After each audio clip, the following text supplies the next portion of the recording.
Dans l'hiver glacial de 1488, Anne de Bretagne, une jeune fille de seulement 11 ans, observait le monde s'effondrer autour d'elle au château de Nantes.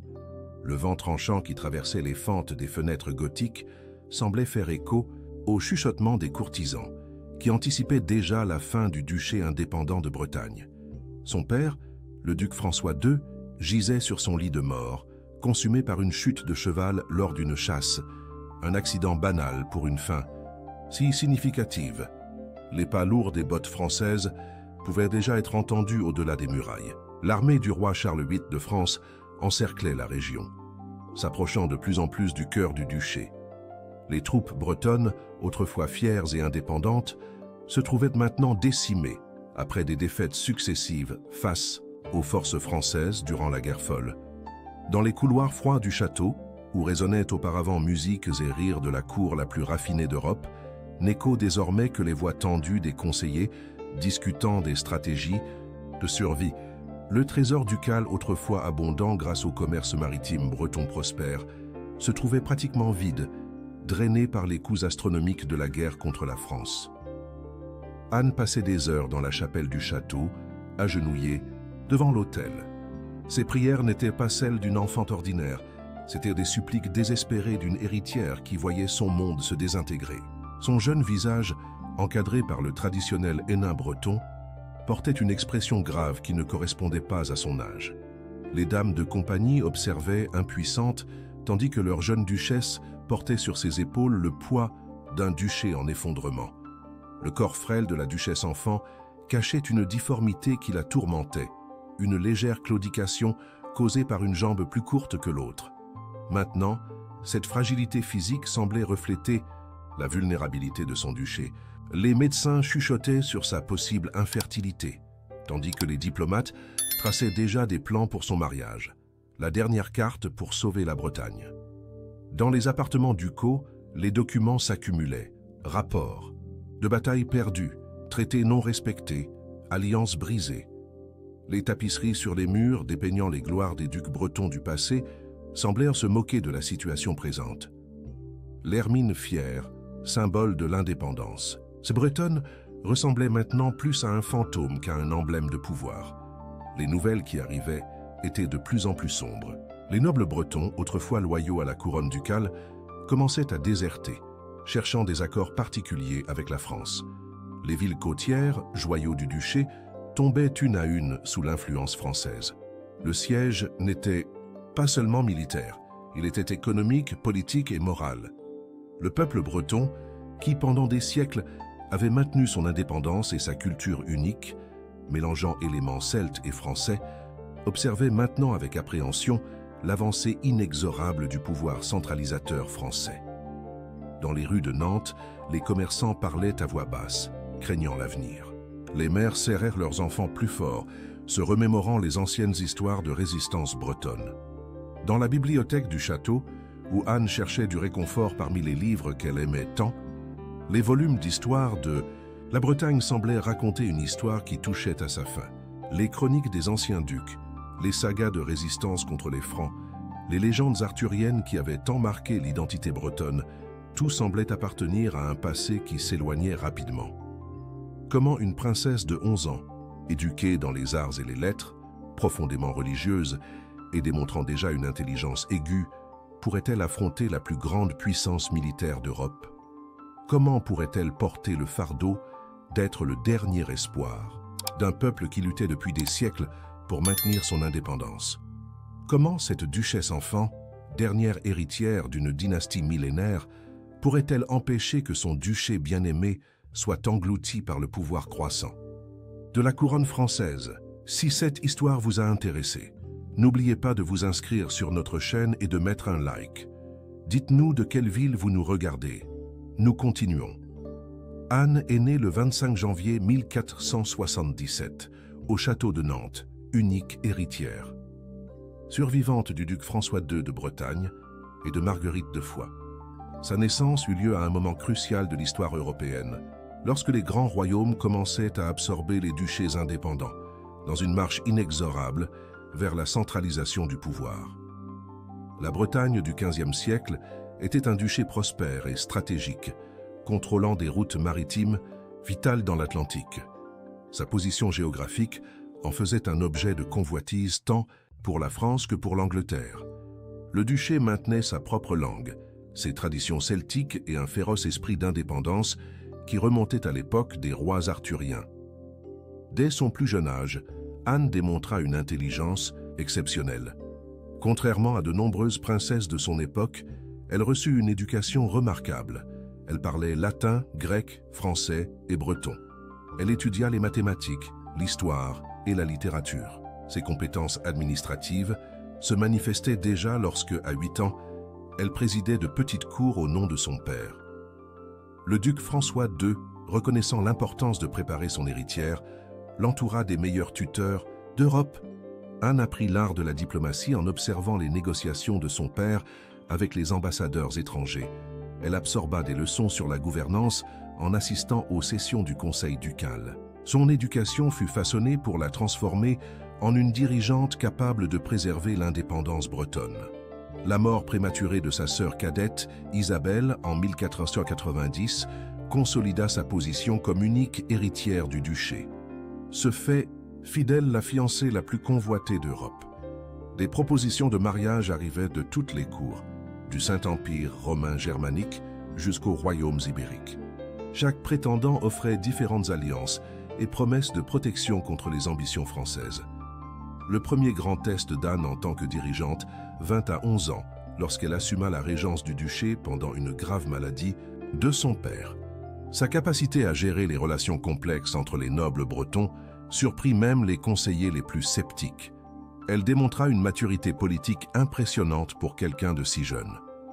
Les négociations matrimoniales s'intensifièrent. L'empereur Maximilien Ier émergea comme principal candidat, offrant la puissance du Saint-Empire pour protéger l'indépendance bretonne. La jeune duchesse conduisit personnellement une partie des négociations, démontrant une astuce diplomatique admirable pour ses 12 ans. En décembre 1490, Anne réalisa un mouvement audacieux qui choqua l'Europe. Elle se maria par procuration avec Maximilien Ier, devenant officiellement reine des Romains. Cette union représentait une alliance puissante qui pourrait garantir la survie de la Bretagne indépendante. La cérémonie fut réalisée en secret, craignant la réaction française. La nouvelle du mariage mit en fureur le roi français Charles VIII, qui considéra l'acte comme une provocation directe. La réponse française fut immédiate. Une armée encore plus grande fut mobilisée contre la Bretagne. Anne, maintenant âgée de 13 ans, se trouvait techniquement mariée avec l'empereur le plus puissant d'Europe, mais son mari était trop loin pour la défendre. Cette union par procuration marqua l'entrée définitive d'Anne dans le grand jeu politique européen. Non plus seulement une duchesse enfant, mais une figure centrale sur l'échiquier des alliances continentales. Son mariage avec Maximilien représentait un message clair. La Bretagne ne serait pas annexée sans résistance. La jeune duchesse avait fait son premier grand pas sur la scène internationale. Cependant, les conséquences de cette décision seraient plus graves que quiconque aurait pu prévoir. L'échiquier politique européen ne faisait que commencer, et Anne venait de déplacer sa première pièce dans un jeu qui changerait à jamais le destin de la Bretagne. La réponse de Charles, fuite, au mariage d'Anne avec Maximilien fut brutale et immédiate. Au début de 1491, l'armée française, connue comme la plus puissante d'Europe, commença une campagne dévastatrice contre la Bretagne. Ville après ville tomba sous le pouvoir français, tandis qu'Anne, isolée à Rennes, assistait impuissante à la destruction systématique de son duché. Le siège de Rennes fut particulièrement cruel. Les troupes françaises, déterminées à briser la résistance bretonne, détruisirent les champs, brûlèrent des villages et coupèrent toutes les routes d'approvisionnement. À l'intérieur des murailles de la ville, la famine commença à se répandre. Les habitants, y compris Anne elle-même, furent réduits à manger des chevaux, des chiens et des rats pour survivre. Maximilien, son mari par procuration, se révéla incapable d'envoyer une aide effective. Pris dans des conflits en Hongrie et aux Pays-Bas, l'empereur ne parvint pas à mobiliser ses forces pour secourir sa jeune épouse. Cette absence serait rappelée comme l'une des grandes trahisons de l'histoire médiévale, laissant une marque profonde dans la psyché de la jeune duchesse. La noblesse bretonne auparavant unie autour d'Anne, commença à se fragmenter. Plusieurs seigneurs féodaux, voyant l'inévitabilité de la défaite, passèrent du côté français.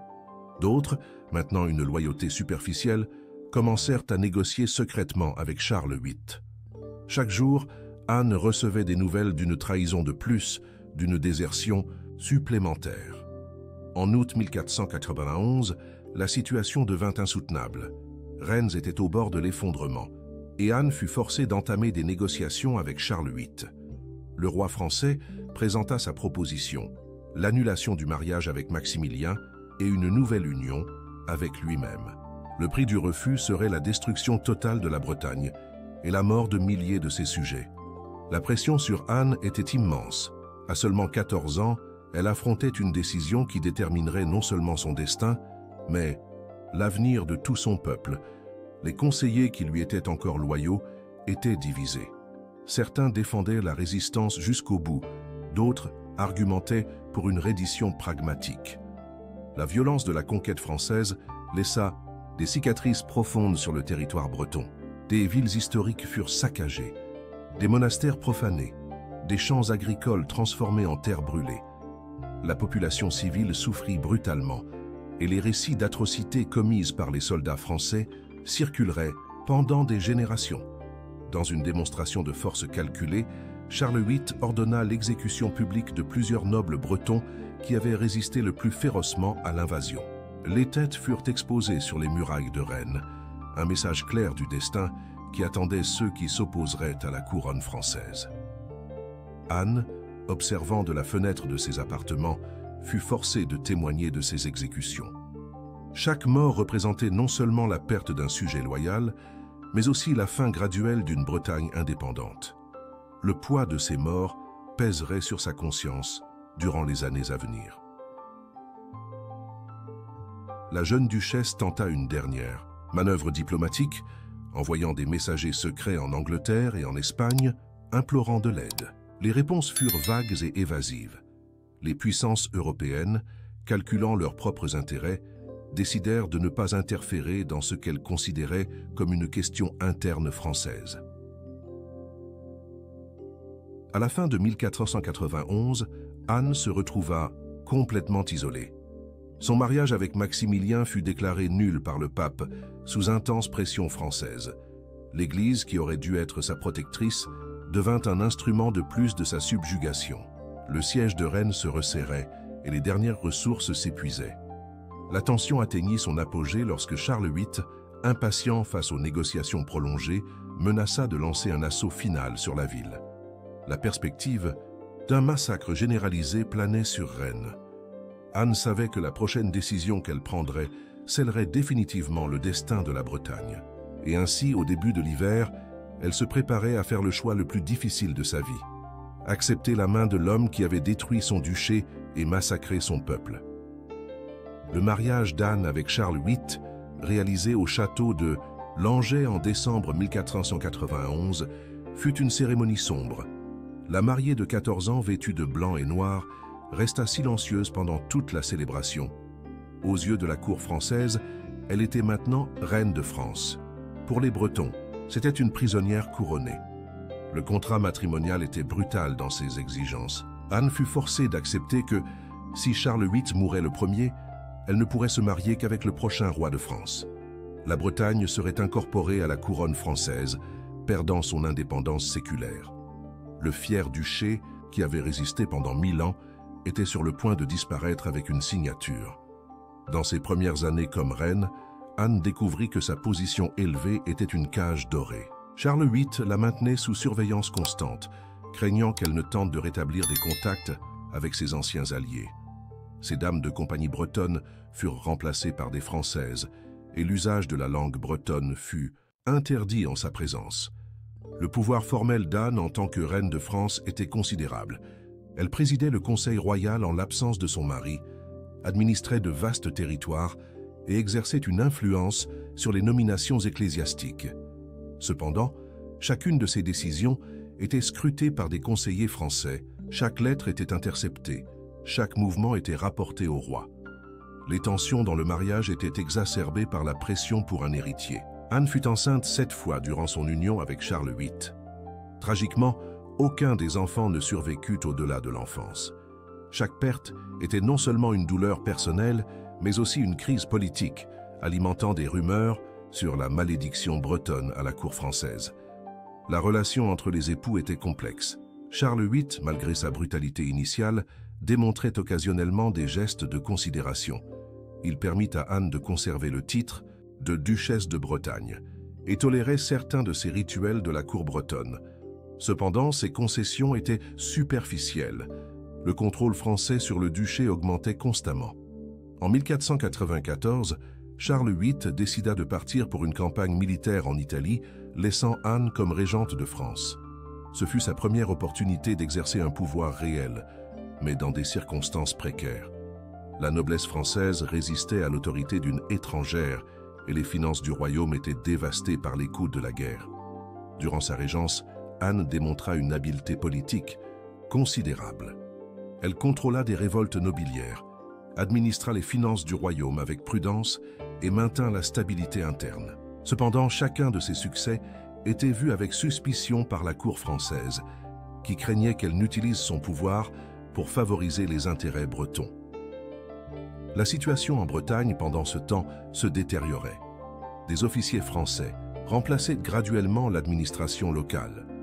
Le breton était découragé dans les cours de justice, remplacé par le français. Les impôts augmentaient et l'ancienne noblesse bretonne était systématiquement marginalisée en faveur d'administrateurs français. Anne tenta d'intervenir en faveur de son duché natal, mais ses actions étaient limitées. Quand elle protestait contre des mesures particulièrement sévères, on lui rappelait sa position vulnérable. La menace d'une nouvelle invasion française planait constamment sur la Bretagne, un instrument de chantage efficace contre toute résistance. Le coup le plus dur vint quand Charles VIII ordonna la destruction de plusieurs châteaux bretons, incluant des fortifications historiques qui avaient été des symboles de l'indépendance du duché pendant des siècles. Anne fut forcée d'assister impuissante, tandis que les pierres de son héritage étaient systématiquement démontées. À la fin de 1497, un événement inattendu ébranla la précaire stabilité du royaume. Le seul fils survivant d'Anne est Charles VIII. Charles Orlando, âgé de 3 ans, mourut subitement. La perte de ce dernier héritier non seulement dévasta le couple royal, mais ouvrit aussi une crise successorale qui menaçait de déstabiliser tout l'équilibre politique qu'Anne avait lutté pour maintenir. L'année 1498 commença avec des présages sombres. La mort du petit prince Charles Orlando avait laissé un vide au cœur de la monarchie française. Anne, à 21 ans, se trouvait dans une position de plus en plus précaire. Sans un héritier vivant, son utilité politique pour la couronne française était en péril. Charles VIII, frustré par l'absence d'un successeur et pressé par ses conseillers, commença à envisager l'annulation de son mariage avec Anne. Des rumeurs circulaient dans les couloirs du palais sur de possibles fiançailles alternatives, principalement des princesses plus jeunes qui pourraient donner au roi l'héritier tant désiré. La position d'Anne comme reine de France n'avait jamais été aussi menacée. La situation en Bretagne empirait chaque jour. Les administrateurs français, sentant la fragilité de leur duchesse, intensifièrent la politique de francisation. D'anciennes familles nobles bretonnes étaient systématiquement dépouillées de leurs titres et terres. La langue bretonne fut officiellement bannie des documents administratifs et les institutions ducales traditionnelles furent graduellement remplacées par des structures françaises. Le peuple breton, qui initialement avait gardé espoir en sa duchesse reine, commença à se retourner contre Anne. Des pamphlets circulaient secrètement, l'accusant d'avoir trahi son héritage. Dans les tavernes et les marchés, des chansons satiriques se moquaient d'elle comme la mariée du bourreau. La dernière duchesse de Bretagne perdait non seulement son pouvoir, mais aussi l'amour de son peuple. En mars 1498, une série de révoltes éclata dans le duché. Paysans et petits nobles, désespérés par les impôts français et la perte de leur liberté traditionnelle, prirent les armes. La réponse française fut implacable. Charles VIII ordonna une répression brutale, et Anne fut forcée d'assister une fois de plus, tandis que son peuple était massacré en son nom. L'isolement d'Anne à la cour française devint absolu. Ces dernières dames de compagnie bretonne furent congédiées, remplacée par des espionnes françaises. Sa correspondance était ouvertement censurée et ses mouvements étaient strictement contrôlés. La jeune reine, qui avait autrefois gouverné un duché indépendant, était maintenant virtuellement prisonnière dans ses propres appartements. La santé d'Anne commença à se détériorer sous la pression constante. Son ancienne claudication s'aggrava, rendant chaque apparition publique un exercice de douleur et d'humiliation. Les médecins de la cour, plus préoccupés à plaire au roi qu'à traiter la reine, n'offraient que des palliatifs inefficaces.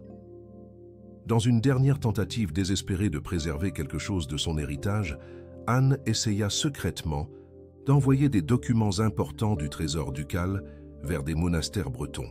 La conspiration fut découverte et les documents furent confisqués. Charles VIII utilisa l'incident comme prétexte pour augmenter encore plus les restrictions sur son épouse. Le coup final à son autorité vint quand Charles VIII ordonna le retrait de l'hermine, symbole traditionnel de la Bretagne, des étendards royaux où il avait été permis de rester après le mariage. C'était un message clair. L'identité bretonne était systématiquement effacée de l'histoire française. Les nouvelles qui arrivèrent de Bretagne étaient de plus en plus alarmantes. Les anciennes foires commerciales, sources de la prospérité du duché, étaient transférées vers des villes françaises. Les ports bretons, autrefois centres du commerce international, étaient graduellement subordonnés aux intérêts commerciaux français. L'économie du duché, déjà fragilisée par la guerre, s'acheminait vers l'effondrement total. Au début d'avril 1488, tandis qu'Anne luttait pour maintenir les derniers vestiges de son autorité, un événement inattendu secoua le château d'Amboise. Charles VIII, à 27 ans, se cogna violemment la tête contre un linteau de porte en se dirigeant pour assister à un jeu de paume. Le roi de France, l'homme qui avait détruit l'indépendance de la Bretagne, gisait inconscient et le destin d'Anne était sur le point de prendre un nouveau tournant dramatique.